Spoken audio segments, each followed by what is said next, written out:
first to ensure that the Parish Development Model Program succeeds. Because that money is meant to pull out the people of Busoga and Uganda from poverty.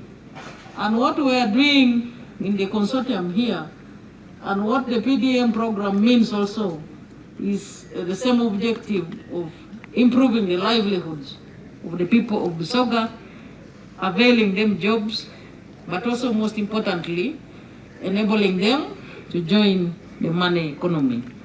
So as you are there in China, when you go for that trip, you'll be asking them questions. How did they reach where they are now?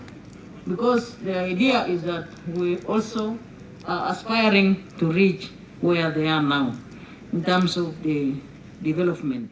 Download the app on App Store or Google Play Store now. Vision Digital Experience, the future of media.